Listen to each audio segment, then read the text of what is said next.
Vamos a continuar estudiando la palabra y quiero decirles que a raíz del periodo de pandemia, uno de los problemas que ha incrementado fuertemente en nuestro país tiene que ver con las enfermedades mentales, ansiedad, depresión, pero también con la tasa de suicidios. Los suicidios en México se han incrementado debido a muchos factores, de crisis económica y muchos otros problemas.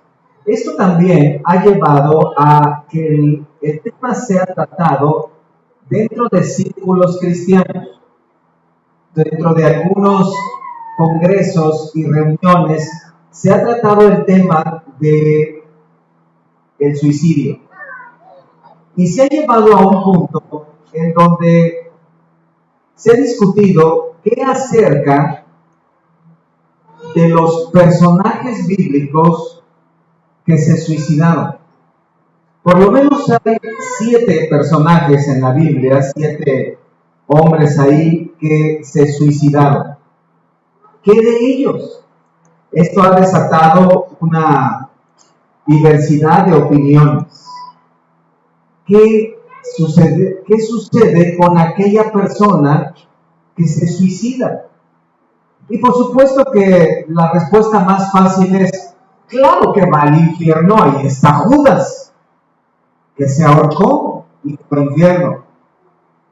¿Y qué sucedió con Ahitofel, aquel hombre de Saúl, aquel consejero? También. ¿Y qué sucedió con el mismo Saúl y su escudero que se suicidaron? También, aunque alguna vez creyeron. Bueno, ¿y qué sucedió con Sansón?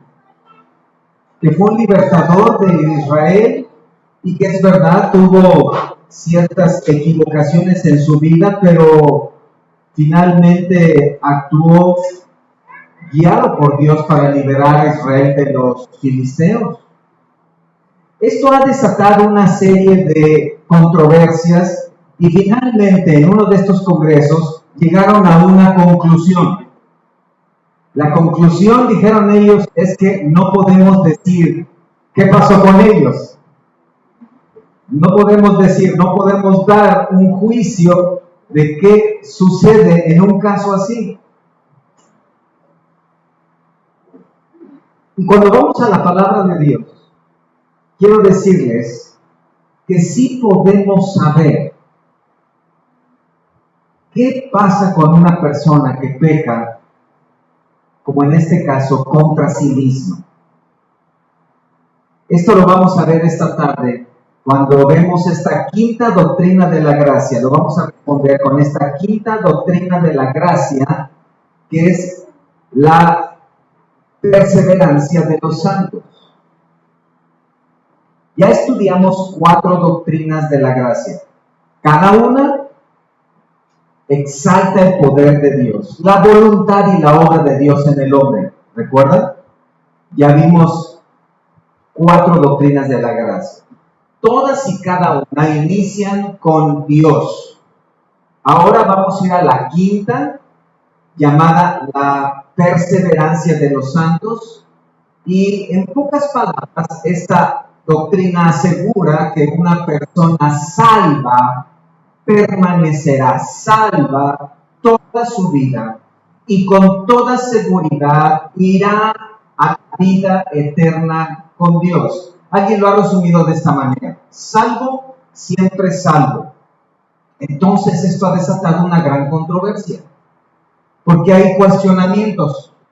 Entonces eso significa que la persona, no importa cómo viva, de todos modos será salva. No importa lo que haga esa persona, aún que se suicide, será salva. ¿Y qué sucede con toda la gente que no persevera en la fe? Hay muchos cuestionamientos. Es verdad, muchos se han apartado. Es decir, estuvieron un tiempo en la fe cristiana, en la iglesia, se decían cristianos, estaban involucrados en actividades. Algunos de ellos incluso llegaron a ser pastores, pero en un momento algo sucedió, alguna situación, algo pasó, algún conflicto y le dieron la espalda al cristianismo y se apartaron y dejaron la fe y ya no se congregan ni menos sirven aún a Dios.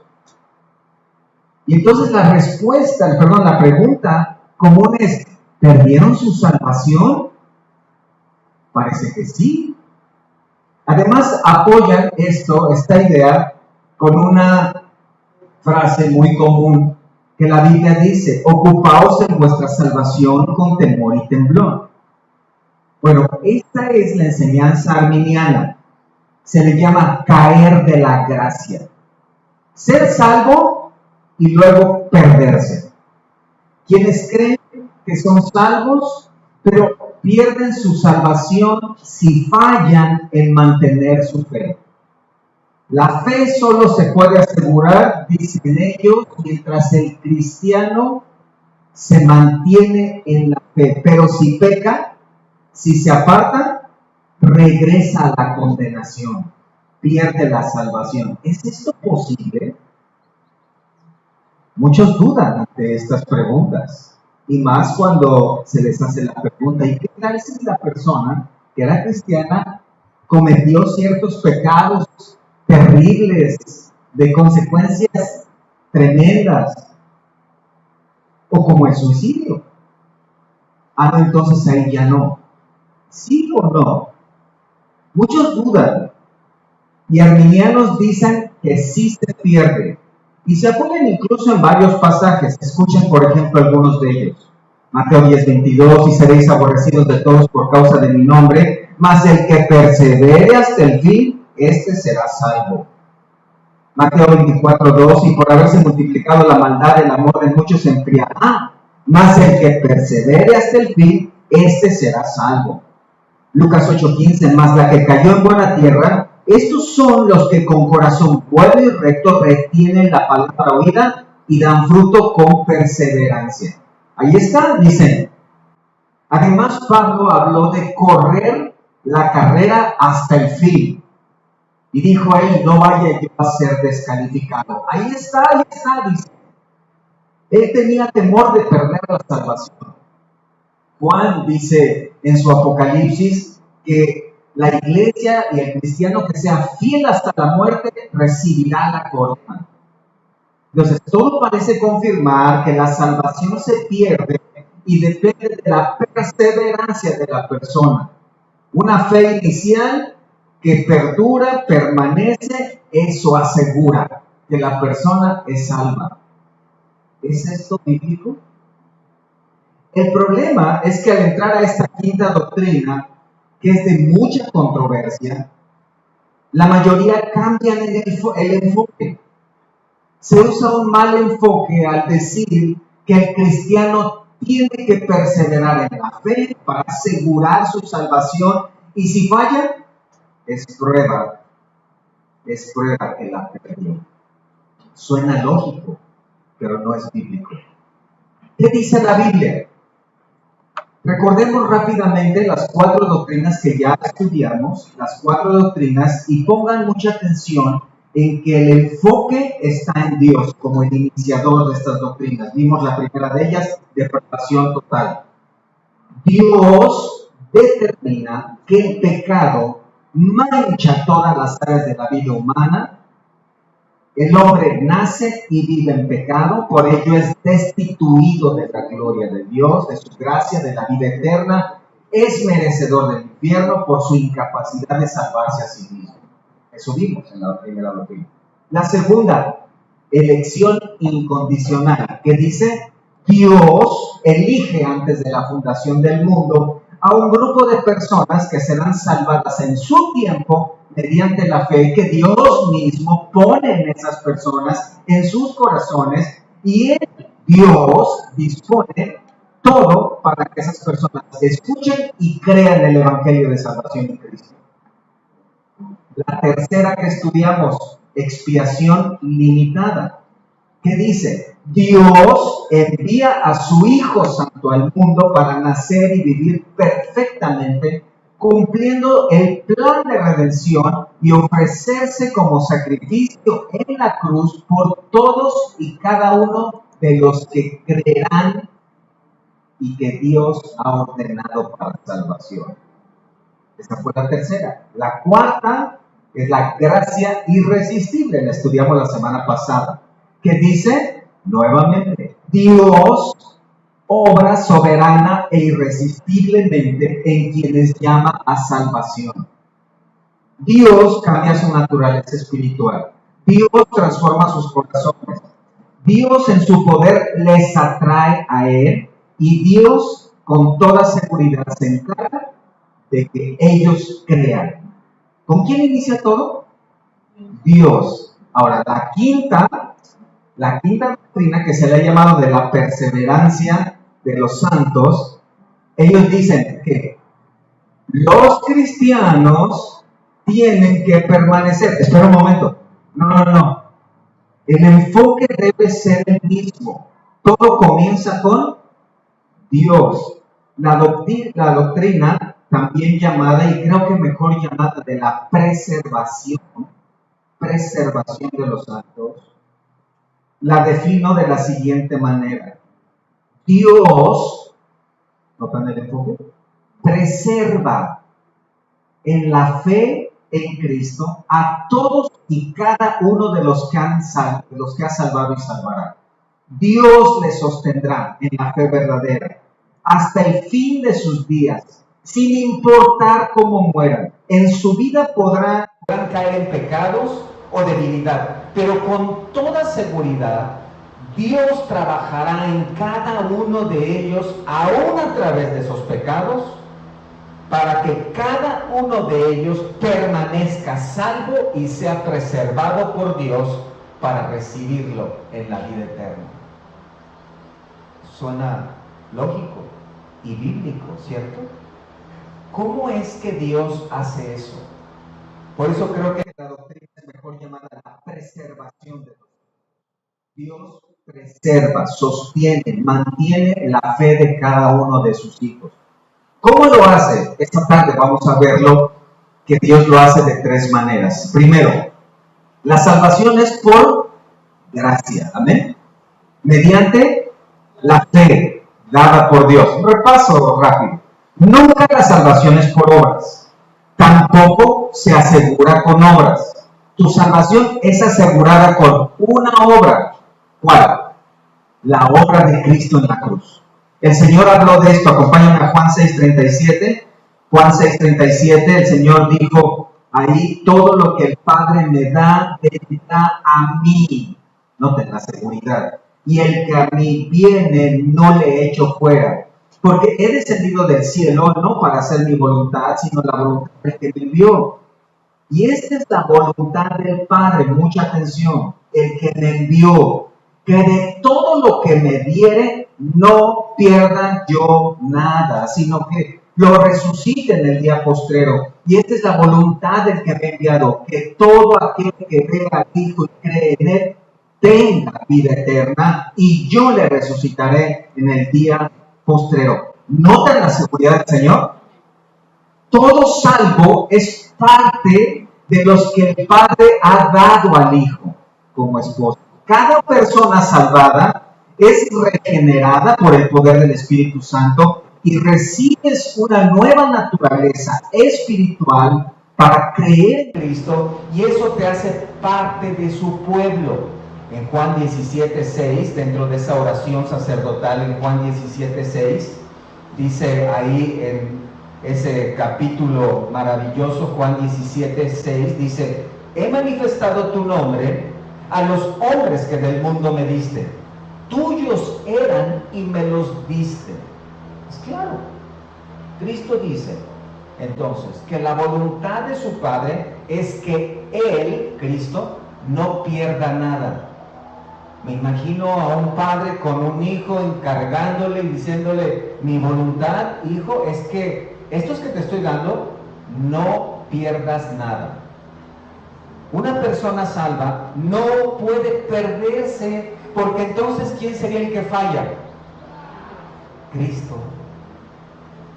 Cristo fallaría en cumplir la voluntad de Dios si todavía se quedaron en Juan capítulo 6? Si se quedaron ahí en Juan capítulo 6, solo para remarcar el versículo 39, noten que dice: esta es la voluntad del Padre que me envió, que de todo lo que me diere no pierda yo nada.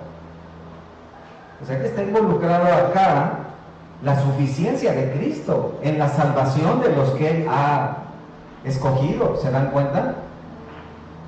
Y en el versículo 40 dice que la voluntad soberana de Dios ha determinado que quien cree tenga vida eterna. Punto. Es claro. No hay ambigüedades ahí. Entonces, decir que un cristiano pierde la salvación es decir que Cristo falló. Y que la voluntad del Padre está bajo la voluntad o perseverancia del hombre. O sea, Padre, yo quería mantenerle salvo. Tu voluntad era esa, era que Carlos recibiera la vida eterna, pero él no lo logró, o no quiso mantenerse en la fe. ¿Es eso posible? No, claro que no. Esto no puede ser posible. Dios es soberano y Cristo es suficiente y perfecto para sostener a cada uno de los suyos. Nuevamente regresando a Juan 17, pero ahora en el versículo 4, el Señor le dijo al Padre: yo te he glorificado en la tierra, he acabado la obra que me diste que hiciese. Todo cristiano peca y todo cristiano pasamos por momentos de debilidad. Hay valles de sombras de muerte. El salmista habló del pozo de la desesperación, ahí en el Salmo 40, del lodo cenagoso. Dice que su cara, espiritualmente hablando, que su cara es como que estuviera en el lodo. La Biblia habla de las algarrobas de los cerdos. Pero todo eso no asegura tu salvación. Pero, ¿qué de Salomón? Si es verdad, Salomón se apartó un tiempo de Dios. Eclesiastés es el testimonio de su vida dándole vuelo a toda, no a la hilacha, sino a todo el closet. En Eclesiastés Salomón dijo que se volcó a los placeres del mundo. Pero, ¿saben qué dijo Dios de Salomón? ¿Qué dijo Dios de Salomón? Él edificará casa a mi nombre. Eso está en 2 Samuel 7. Y yo afirmaré para siempre el trono de su reino. Y dice, le está diciendo a David esto: yo seré a él padre y él me será a mi hijo. Y si él hiciere mal, yo le castigaré con vara de hombres y con azotes de hijos de hombres. Pero mi misericordia no se apartará de él, como la aparté de Saúl, al cual quité de delante de ti. A diferencia de Saúl, Salomón era hijo de Dios y sería azotado fuertemente a causa de su desobediencia, pero siempre sería salvo. Salomón tuvo un periodo de toda clase de pecados, probó de todas las cosas en el mundo, con las posibilidades de el rey más rico de toda la tierra, pero su salvación no dependía de sus obras. Al final, la evidencia es que él se volvió a Dios, y al final de Eclesiastés hace un llamado, que el fin de la vida es este: temer a Dios, porque Él juzgará todo lo que uno hace. Lo que sucede es que la religión ha puesto en los corazones la idea que depende de nosotros. Ahí está la religión diciendo: mira, desde que naces, tus padres tienen que hacer esto, tienen que bautizarte, y luego conforme vas creciendo tienes que hacer una primera comunión y una confirmación, y luego tienes que cumplir con los diferentes sacramentos y confesar y tomar todo lo que tienes que hacer y venir el miércoles y no comer carne y tal. Y entonces el chip, la idea puesta en la mente es: depende de ti. Todo depende de ti, que tú lo hagas. Lo que está diciendo la religión es que hay salvación por obras. Eso es falso. No hay salvación por obras. Lo único que podemos conseguir nosotros, en nosotros o por nosotros mismos, es un lugar en el infierno. Eso es lo único. Dios preserva a los santos porque lo ha asegurado en primer lugar en Cristo. Dios no ha dejado la salvación de sus ovejas a que dependa de sus ovejas. Todas las ovejas de Cristo llegaremos al redil eterno porque Él es el buen pastor que no pierde a ninguna. Mis ovejas oyen mi voz y me... Bueno, algunas. Y yo les doy vida eterna y no perecerán jamás. Bueno, algunas. No. Nos congregamos, alabamos, leemos, oramos, servimos, compartimos de la palabra, no para mantener la salvación. No. Eso es libertad. Obedecemos no para mantenernos salvos, no como para decir, ahora estoy adentro del paraguas porque he sido más o menos obediente. No, Dios no es como aquel personaje famoso de la Navidad. ¿Y cómo te has portado? Pues más o menos bien. Entonces sí tienes salvación. No. Dios es el Dios soberano que otorga salvación a quienes Él ha escogido en la eternidad pasada para su gloria, y lo ha hecho incondicionalmente, dando a su Hijo en la cruz para pagar por los pecados de esos que Él ha salvado. Y con toda seguridad los salva, los llama, los preserva y los mantiene en esa salvación. Pablo habló de esa seguridad de salvación. Acompañen a Romanos capítulo 8. Romanos 8:29. Allí en sus Biblias, en Romanos 8:29, dice: porque los que antes conoció, también los predestinó para que fuesen hechos conformes a la imagen de su Hijo, para que Él sea el primogénito entre muchos hermanos. Y a los que predestinó, a estos también llamó, y a los que llamó, a estos también justificó, y a los que justificó, a estos también glorificó. ¿Notan? Si creemos que la salvación se mantiene por las obras, demeritamos la cruz. Este pasaje que acabamos de leer, esto es para los salvos. ¿Cuándo nos conoció? En la eternidad pasada, antes de la creación. ¿Qué determinó en la eternidad pasada? Nos predestinó para ser salvos, para ser como su Hijo. ¿Qué predestinó específicamente? Ser llamados a salvación. Eso predestinó. Que escucháramos y creyéramos el Evangelio de Cristo. Que Él vino al mundo a salvar a los pecadores. Que Cristo diera su vida en la cruz para pagar por nuestros pecados. ¿Y esto qué nos asegura? Dice ahí, nos glorificó. Nos otorgó la seguridad de ir al cielo. Y noten cómo todas estas acciones de Dios son reveladas en tiempo pasado para dar seguridad de que se cumplirán. Cada persona será elegida, llamada, justificada y glorificada. Esa es la seguridad que tenemos. Las promesas de Dios en Cristo. La cruz es el aval de tu salvación.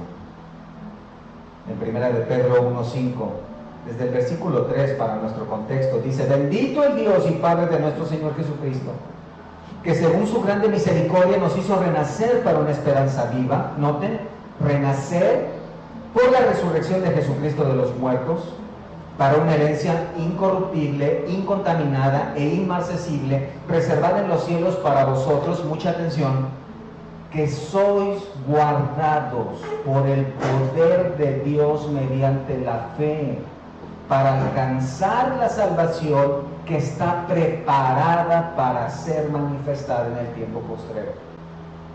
Eso es seguridad de salvación, ¿cierto? En segundo lugar, ¿cómo es que Dios preserva la fe de los santos? Por medio de la intercesión de Cristo. Esto también es seguridad de salvación. Cristo oraba todo el tiempo. En la Biblia, en los evangelios particularmente, tenemos ahí muchas de sus oraciones. Obviamente no tenemos todas. Él oraba todos los días, en todo tiempo. No cabrían en toda la Biblia todas las oraciones del Señor. Pero Dios nos dejó registro de algunas para que nosotros notáramos ciertas verdades Y hay uno en particular, Juan 17, regresen ahí, donde tenemos el registro de varias verdades muy importantes. Juan 17, ahora vean por favor en el versículo 8, Juan 17, 8, porque las palabras que me diste, dice el Señor, les he dado, y ellos la recibieron, y han conocido verdaderamente que salí de ti, y han creído que tú me enviaste. ¿Son salvos? Sí. Versículo 9, yo ruego por ellos. No ruego por el mundo, sino por los que me diste, porque tuyos son. Versículo 11 y 12. Y ya no estoy en el mundo, mas estos están en el mundo, y yo voy a ti.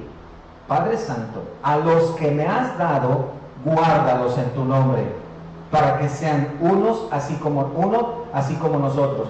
Cuando estaba con ellos en el mundo, yo los guardaba en tu nombre. A los que me diste, yo los guardé, y ninguno de ellos se perdió, sino el hijo de perdición, para que la escritura se cumpliese. Versículo 20. Mas no ruego solamente por estos, sino también por los que han de creer en mí, por la palabra de ellos, para que todos sean uno, como tú, oh Padre, en mí y yo en ti, que también ellos sean uno en nosotros, para que el mundo crea que tú me enviaste. La gloria que me diste yo les he dado, para que sean uno, así como nosotros somos uno. Escuchen, yo en ellos, tú en mí, para que sean perfectos en unidad, para que el mundo conozca que tú me enviaste y que los has amado a ellos como también me has amado a mí. Padre, vean, aquellos que me has dado, quiero que donde yo estoy, también ellos estén conmigo, para que vean mi gloria que me has dado, porque me has amado desde antes de la fundación del mundo. Esto es seguridad de salvación en la intercesión de Cristo. Esta es la intercesión perfecta del Hijo perfecto al Padre perfecto. Esta oración es seguridad de salvación. ¿Qué estamos diciendo? Si eres salvo, si eres salva, lo eres porque Cristo le pidió al Padre que como salvo, como salva, te guardara hasta el día de Jesucristo. Porque Cristo se convirtió en nuestro sumo sacerdote para llevarnos ahora delante de Dios, para abrirnos camino. Su cruz es nuestra intercesión. Si la salvación dependiera de nuestras obras, ¿seríamos salvos? No, ya la habríamos perdido, porque en cada uno de nosotros hay suficiente pecado para eso, y solo un pecado nos separa del Dios Santo. No podríamos depender de eso. Dios no ha dejado la salvación de los suyos a que nosotros la cuidemos. Hermanos, no podemos cuidar perfectamente las llaves del coche y quisiéramos asegurar nuestra salvación. Somos como niños en ese aspecto. Somos como niños. Le digo a Santiago, ¿dónde está la letra que te di? Mamá, no, ¿dónde la dejaste? ¿No se la diste a tu mamá? ¿Dónde la dejaste? La perdió. Somos como niños en temas de salvación. Alguien más debe asegurar nuestra salvación, y ese es Cristo. Hay un ejemplo excelente en Pedro. Pedro fue un apóstol peculiar. Su boca era explosiva. Manda que vaya a ti sobre las aguas. Tú eres el Cristo, el Hijo del Dios viviente. ¡Wow! Señor, ten compasión de ti, no vayas a la cruz. Pedro era de altibajos espirituales. Era amigo y enemigo de Cristo. Le dirían en este tiempo todo psicólogo que era un bipolar. Y el Señor le reprendió duramente. A nadie más le dijo, apártate de mí, Satanás, me eres tropiezo. Al final, tú estabas con Jesús. No sé lo que dices. También tú estabas con Jesús. No lo conozco. Tú eres parte de ellos por tu hablar. Y comenzó a maldecir y jurar, no conozco al hombre. Pedro sería el apóstata de los apóstatas, el abanderado de los apóstatas. Sus pecados podrían ser aún por su posición en los apóstoles de liderazgo y su conocimiento y sus palabras, sus pecados serían más escandalosos que el del mismo Judas. Mentira, maldición, orgullo, obstinación, traición al Señor abiertamente, no una, 3 veces. Sería suficiente para destinarlo al infierno. Ha negado al mismo Cristo 3 veces. Sus acciones no merecen ir al cielo. Es más, ni el apostolado, bueno, ni de pastor lo aceptarías en la iglesia. Ni la basílica que le hicieron. Pero Cristo ya lo sabía.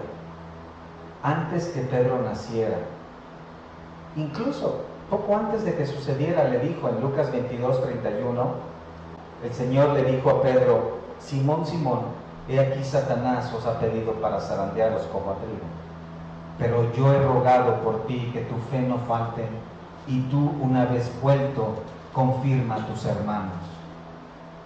Pedro dijo: Señor, dispuesto estoy a ir contigo, no solo a la cárcel, sino también a la muerte.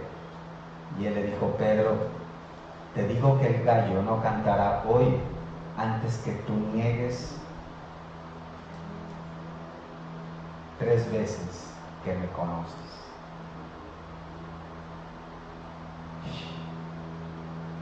¿Qué es lo que resalta en todo esto?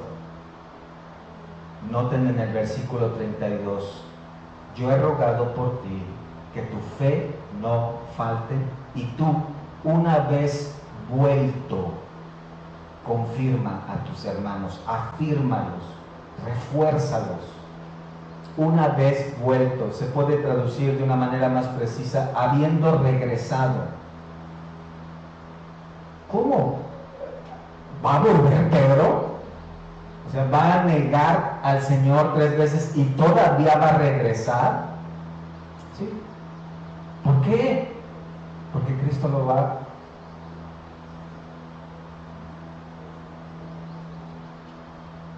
a hacer. Claro, sufrirá, padecerá, pero Cristo lo va a regresar.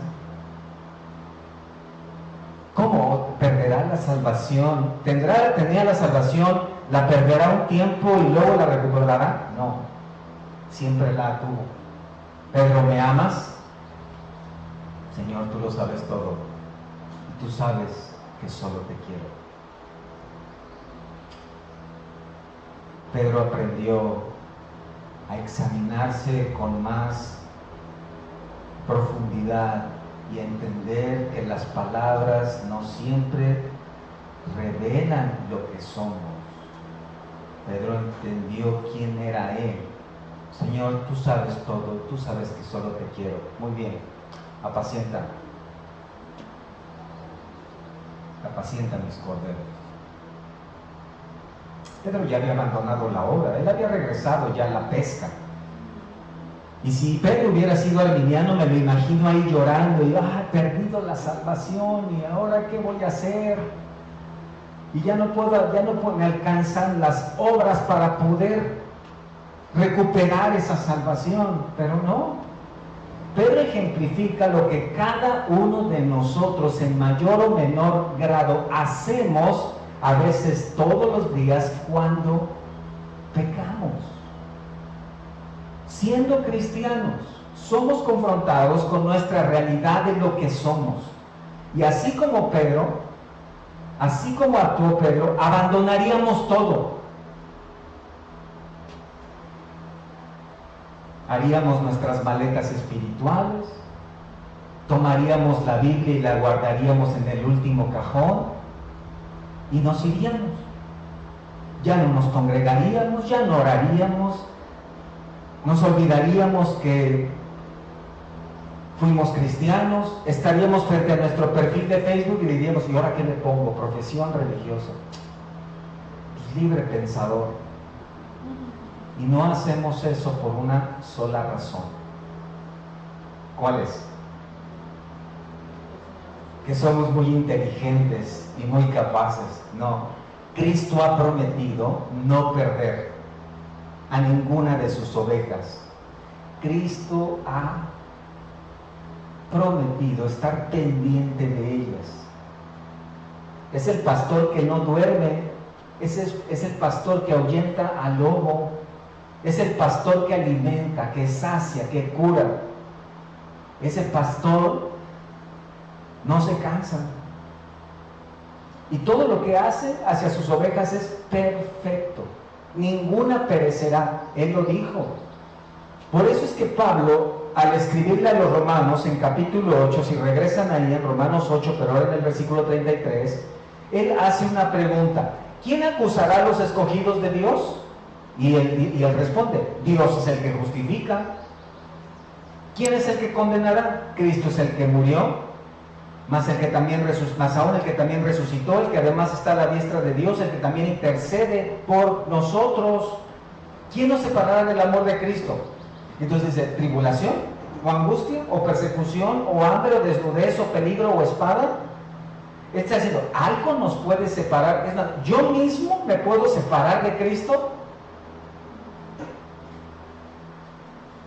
Y dice en el versículo 38: por lo cual estoy seguro que ni la muerte, ni la vida, ni ángeles, ni principados, ni potestades, ni lo presente, ni lo porvenir, ni lo alto, ni lo profundo, ni mi pecado, ni mis decisiones, ni mis equivocaciones, ni ninguna otra cosa creada nos podrá separar del amor de Dios que es en Cristo Jesús, Señor nuestro. En pocas palabras, cuando Cristo toma a alguien, lo toma para siempre. Nada nos puede separar de su amor, que nos llevará con toda seguridad a la gloria. Ni siquiera nosotros mismos, porque no hemos sido comprados. Hoy lo que hace Cristo es que continúa su ministerio de intercesión en el cielo. Está a la diestra del Padre. Cada vez que pecamos, venimos a Él y confesamos el pecado. Y Cristo intercede ante el Padre por nosotros. En 1 de Juan, capítulo 2, el apóstol Juan lo dijo con estas palabras: estas cosas os escribo para que no pequéis. Pero si alguno hubiere pecado, si alguno, es muy misericordioso Juan, si acaso, abogado tenemos para con el Padre, a Jesucristo el justo. Padre, yo pagué por esos pecados en la cruz. ¿Qué palabras?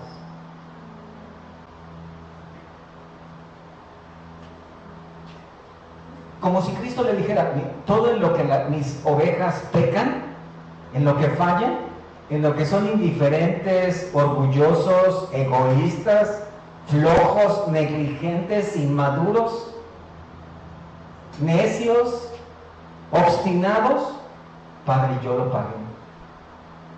Wow.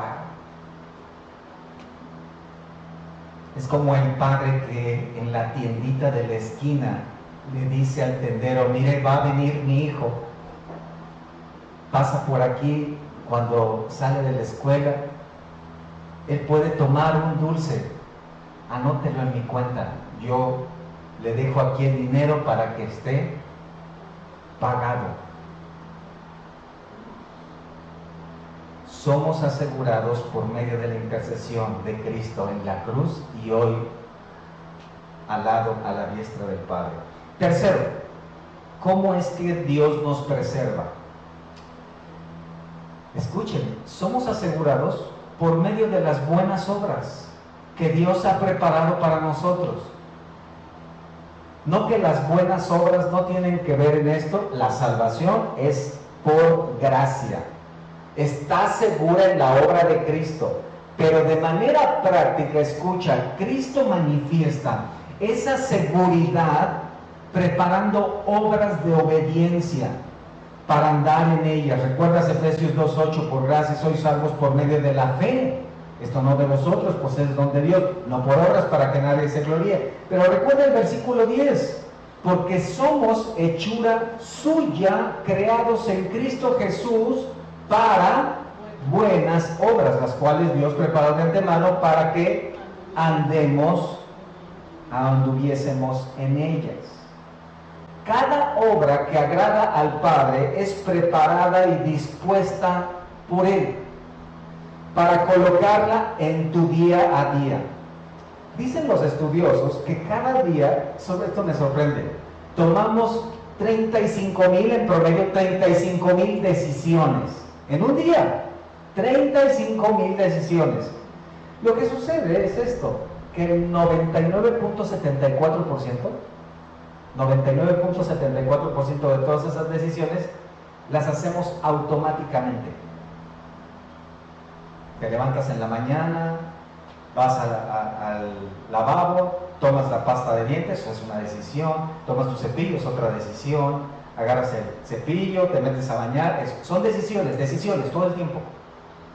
Pero todas esas son automáticas. Pero queda un punto 26%. Y ese punto 26% representan 90 decisiones en el día. 90. Son decisiones donde me quedo pensando qué voy a hacer. Son decisiones conscientes. Tal vez algunas de ellas me llevan unos minutos o tal vez hasta horas decidirlo. No sé si voy a ir primero allá y después allá. No sé qué sea lo mejor, no sé si comprarlo o no comprarlo, o me espero. Son decisiones así, 90 decisiones diarias. Muchas de esas decisiones tienen que ver, escucha, con obras que Dios coloca delante de nosotros. ¿Lo haré o no lo haré? ¿Le ayudaré o no? ¿Le llamo o no? Muchas de esas decisiones, de esas 90, tienen que ver con obras que el Padre ya preparó. Y entonces nosotros vamos en el día a día, caminando en el reloj del día, y ahí, a las 12:48 con 17 segundos, ahí está la obra. Y nosotros vamos avanzando, y cuando llegamos a ese momento, nos enfrentamos a la buena obra. Y está la decisión ahí. ¿Lo haré? ¿No lo haré? ¿Me levanto o no me levanto? Bueno, esa creo que es más automática. ¿Leo mi Biblia o no? ¿Me conecto para orar o no? Esas son decisiones. A veces pensamos que se trata solamente de nosotros, de satisfacer, de cuestiones de tiempo. Son buenas obras que Dios ha preparado desde atrás para que ese día a las 6:29 con 45 segundos tú digas, ¿me conecto o no me conecto? O mejor me echo otra pestañita de una hora. ¿Qué hago? Congregarte en una iglesia, leer tu Biblia, amar a tu esposo o esposa, criar a tus hijos con la palabra, decir la verdad, ser honesto, trabajar diligentemente, llegar a una hora puntual, servir con tus dones, hablar del Evangelio, ayudar al vecino, a la vecina, cumplir tus responsabilidades. Son decisiones. No, solamente decisiones, son obras que Dios ha preparado de antemano. Necesitamos ver a Dios detrás de esas decisiones. Yo decido lo que yo quiero, y con Dios al lado, ¿qué dirías? Bueno, entonces quiero hacer lo que Dios quiere. Decisiones, hermanos, son buenas obras. Todo aquello que la palabra manda y que ahora es parte de tu vida, es una buena obra que Dios ha dispuesto y te ha dado todo lo que necesitas para hacerlo. Te da una Biblia que tiene sus mandamientos. Ha puesto en ti el Espíritu Santo que te impulsa a hacer su voluntad. Un nuevo corazón que anhela obedecer a Dios. La oración para pedir sabiduría por si no sabes qué hacer. El consejo de unos, la experiencia de otros. Todo lo ha dispuesto para él. Es como, por ejemplo, un ejemplo así, déjenme ver si se me ocurre algún ejemplo. Como darle una clase a los niños de escuela dominical. Ya está un salón, ya están las sillas, ya hay un material, ya están los niños. ¿Qué falta? Falta que yo vea que esa es una buena obra para darle gloria a Dios. Ya está todo. Ya Dios ha dispuesto todo. Lo que falta, que tú perseveres. Mis hermanos, la Biblia sí habla que debemos perseverar, pero no para ganar una salvación, ni para mantenerla.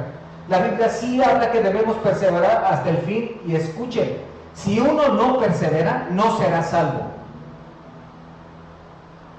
pero son las buenas obras preparadas por nuestro Padre las que dan evidencia de que Él nos está preservando. ¿Cómo puedo darme cuenta, en otras palabras? ¿Cómo puedo darme cuenta de que mi fe está siendo preservada? Por las buenas obras que el Padre está disponiendo en mi vida. Porque cada buena obra me asemeja ¿a quién? A Cristo. En lo que leímos en Efesios 2:10, noten la progresión. Primero, creados en Cristo Jesús. Esa es la salvación. Luego, para buenas obras. Esa es la perseverancia.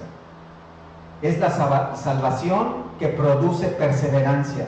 La salvación que produce buenas obras, que son evidencia que la mano preservadora de Dios está en nuestras vidas. Es en ese sentido que sí nos ocupamos de nuestra salvación con temor y temblor. Y que cuando alguno apostata de la fe y después de un tiempo estaba aquí, servía y de repente abandona, se va. La Biblia nunca dice que la salvación se pierde, jamás. Pero la explicación bíblica es esta: esa persona nunca fue salva. No era salva, pero como si estaba aquí con nosotros y hacía y decía. La Biblia dice que esa persona que un día dejó la fe, nunca fue salva. Nunca fue salva. ¿Era una simulación nada más? ¿Era una apariencia? En 1 de Juan 2:19 dice, salieron de nosotros. ¿Y por qué salieron de nosotros, Juan? Porque no eran de nosotros. Porque si hubieran sido de nosotros, habrían permanecido con nosotros. Pero salieron para que se manifestase que no todos son de nosotros. Y cuidado, esto no se refiere a una iglesia local. Es que ya se fueron de esta iglesia, pero es que salieron de nosotros porque no eran de nosotros. No son cristianos porque se fueron a otra iglesia. No, está hablando de la fe cristiana. La gente va a otra iglesia y sigue siendo cristiana. Si es salva, salva en todas partes. Aquí está hablando de la fe cristiana. Juan dice, habrían permanecido con nosotros. Un verdadero creyente nunca podrá separarse de Cristo, jamás. Cada escogido es llamado, justificado y glorificado.